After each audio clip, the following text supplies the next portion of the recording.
Hi, I'm Olivia Carter, I'm 28 years old, and I never thought a single laugh could shape the course of my life, until my sister did. Her name is Madeline, 2 years older than me, and from the outside, she always looked perfect, tall, flawless, effortlessly stylish. But she had this way of making people feel small, especially me. It was a crisp Saturday morning, and I was rummaging through a second-hand store near our neighborhood. I had just started college, working 2 jobs to make ends meet, and honestly, I loved hunting for unique pieces. That day, I found this vintage leather jacket, soft, worn in all the right ways, and perfect for the look I was going for. I couldn't wait to show it to Madeline. When I walked into the living room, she was sprawled on the couch scrolling through her phone. Her eyes glanced up at me as I twirled in front of the mirror. "Where did you get that?" she started, but before she finished, she laughed. A high, sharp, almost cruel laugh. "Olivia, that's from a thrift store? Are you serious?" I froze. My cheeks burned, a mixture of embarrassment and hurt curling in my stomach. "It's vintage," I mumbled, trying to keep my voice steady. "It's in style, really." Madeline shook her head, still laughing, not even hiding the disdain.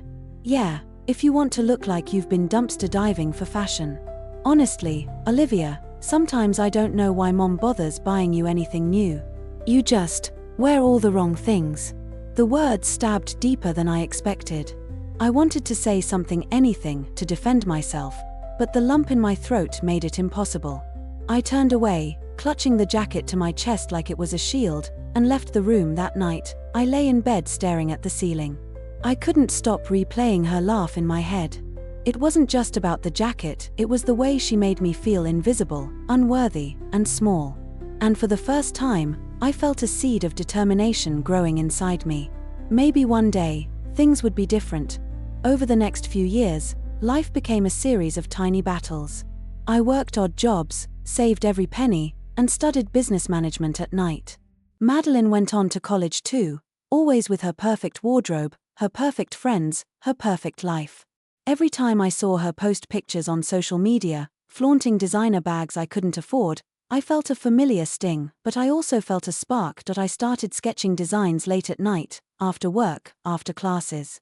Clothes that I wanted to wear, clothes that told a story. My second-hand jacket days gave me an eye for detail and style that no expensive education could teach. I started small, selling a few pieces online, gaining followers who appreciated my taste. And slowly, very slowly, the pieces started coming together. Then came the day I realized I was no longer just designing for myself. I was building a brand, a real one. Every stitch, every cut, every fabric choice carried a piece of my story. And the laugh that once humiliated me became fuel. I can still remember the night I sat in my tiny apartment, surrounded by sketches and swatches, and whispered to myself, "One day, Madeline, one day, you'll see." Because deep down, I wasn't just chasing fashion. I was chasing respect. I was chasing proof that my worth wasn't defined by what someone else thought or laughed at, and that's how it all began. It didn't happen overnight. Success rarely does. I still remember the first time I sold a piece for more than $50. I was shaking as I packaged it, tape in one hand, my phone buzzing with the notification that someone had actually paid for something I created. It was a mix of disbelief, pride, and relief. That small victory lit a fire in me that nothing, not Madeline, not anyone else, could put out. I worked tirelessly, often skipping meals, often sacrificing sleep. My apartment was cluttered with fabrics, sketches pinned to every wall, mannequins draped with half-finished outfits. I laughed less, stressed more, but every design felt like a tiny rebellion against the girl who once mocked me. Every stitch whispered, "I'm worth more than your laugh." College ended, jobs piled up, bills piled up, and yet, my brand began to take shape. I called it Carter and Company, a subtle nod to my last name, my family, my roots, and perhaps a hidden challenge to the world that doubted me. Social media followed, orders increased, and I slowly moved from my cramped apartment to a small studio downtown. Meanwhile, Madeline's life continued in what seemed like a seamless line of perfection. Every Instagram post screamed luxury vacations, expensive dinners, and effortless beauty. And every time I saw her name pop up in my feed, a pang of something, envy, irritation, the memory of that laugh spiked through me. One evening, while sketching a new collection, I found myself scrolling through a fashion forum. My brand had gained traction. People were talking. Influencers were wearing pieces. And for the first time, I allowed myself a quiet, private smile. I'm really doing this. Then, the unthinkable happened. A high-end boutique wanted to feature my collection. I was invited to a launch event in the city. Champagne, spotlights, fashion editors, and social media buzz. The moment I stepped onto the red carpet of my own dream, I realized something extraordinary. I had arrived, and there, across the room, was Madeline. She didn't recognize me at first. Well, maybe she did, but her expression was carefully neutral, concealing the shock that flashed for a moment in her eyes. Her hair perfectly styled, her dress shimmering in designer silk, she looked like she had stepped out of a magazine. And for the first time, I saw a flicker of uncertainty in her posture, a hesitation that hadn't been there before our eyes met. I could feel the tension coil between us. She raised an eyebrow, the faintest smirk playing on her lips. "Olivia, is that really you?" she asked, voice light, but a tremor betrayed her. "Yes," I said softly, letting a small, polite smile curl my lips. "It's me."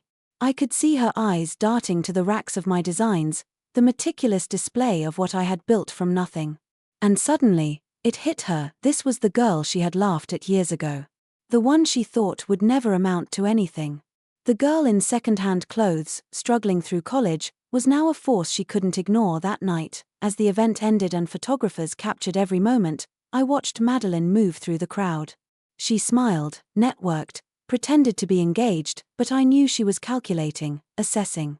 There was admiration, yes, but also disbelief, maybe even a pinch of envy. I didn't approach her. Not yet.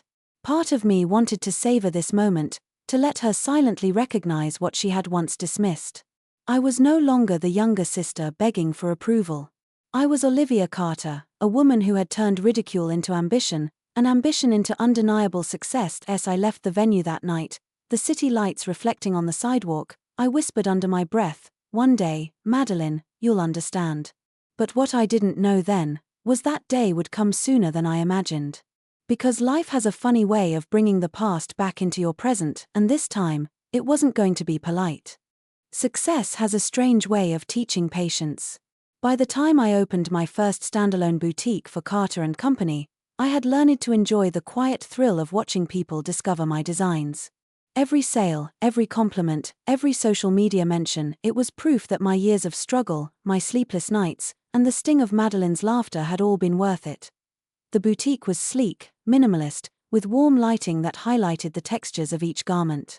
Mirrors lined the walls, mannequins posed like silent muses, and soft music drifted through the space. I loved it. The place was a reflection of my vision, my taste, my story. And then, she appeared. I didn't notice her at first, standing near the entrance, adjusting her designer scarf, pretending to browse casually. But the moment she stepped closer, I recognized the familiar tilt of her head, the way she surveyed a room as if it belonged to her. Madeline. My sister. The one who laughed at my thrift jackets, the one who made me feel small for years. I froze for a fraction of a second. My pulse quickened. Part of me wanted to ignore her, let her be just another customer. But another part, a louder, sharper part, wanted to see her reaction. To see her recognize me, to see her realize what she had missed. She picked up one of my signature jackets, running her fingers over the fabric, her perfectly manicured nails grazing the leather. "This is exquisite," she said softly, almost too softly, as if she were trying not to betray the awe creeping into her voice. I stepped closer, casually, keeping my tone neutral. "Thank you. Each piece is designed and crafted in-house." Her eyes widened fractionally. That flicker, the split-second recognition that she was in the presence of the girl she once mocked, was deliciously subtle. "I didn't know you had a boutique," she said, forcing a light laugh. "I mean, I knew you designed, but, wow. This is impressive." I smiled, calm, measured. "Thank you. It's been a long journey." There it was, the unspoken acknowledgement.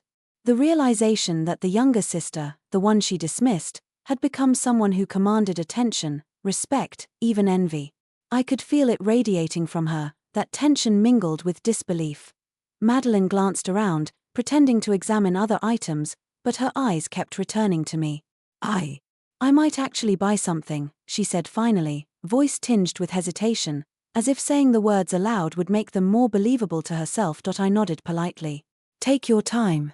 Everything here is one of a kind, so if you see something you like, it's best not to wait too long. She moved through the boutique slowly, meticulously.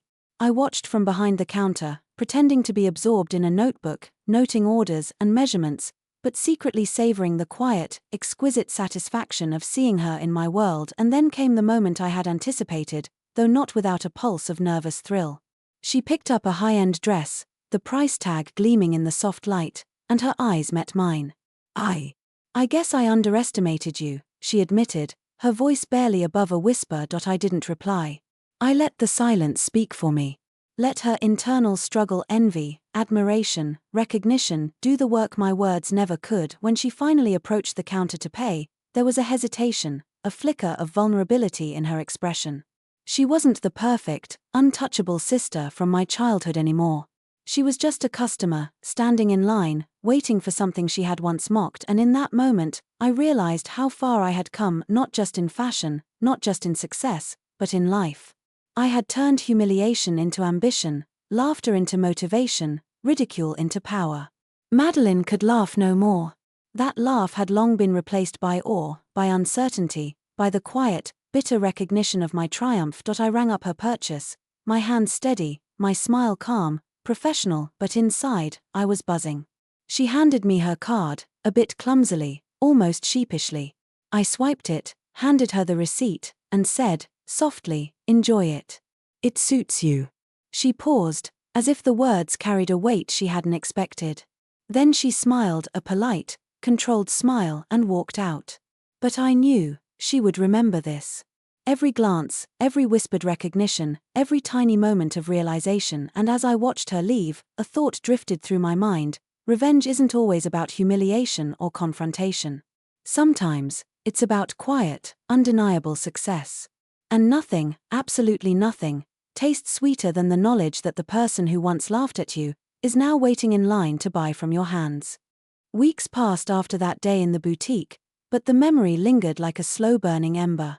I found myself thinking about Madeline, not in anger, not in spite, but with this strange mix of amusement and satisfaction. She had seen me. Really seen me. And for once, the world I had built from nothing had placed us on equal footing. No, more than equal. Business continued to grow. Carter and Company expanded to a second boutique, then a third. Social media buzz turned into real fame, celebrity clients, and international recognition. But through it all, I never lost the thrill of creating, the joy of watching someone discover my designs for the first time, and the quiet satisfaction of knowing where I had come from. Then, one afternoon, an unexpected email popped into my inbox. It was from Madeline. Olivia, I just wanted to say congratulations. The boutique looks amazing, and your designs are incredible. I'm proud of you. I stared at the words. Pride from her? After all the years of ridicule, laughter, and condescension.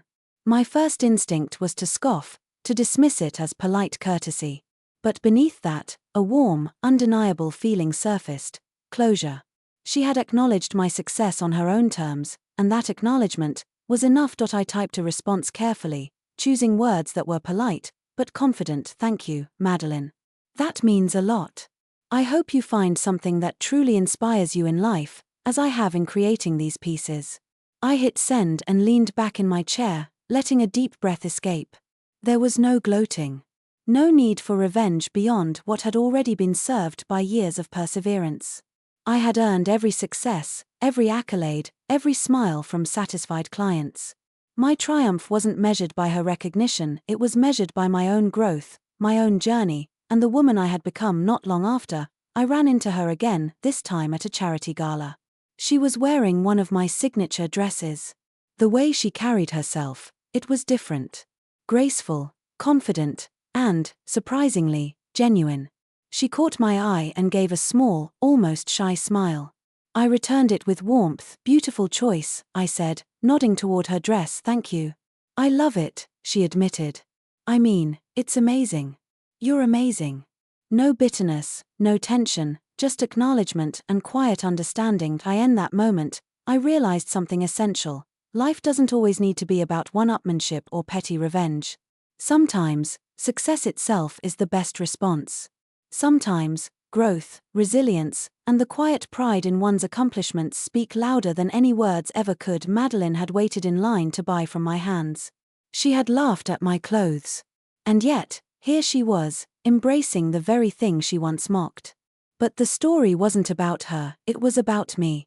My persistence, my courage, my refusal to let someone else define my worth. I looked around my boutique later that evening, the sun casting golden light through the windows, illuminating the racks of clothes I had designed from scratch. I touched the soft fabrics, ran my fingers over the intricate stitches, and smiled to myself.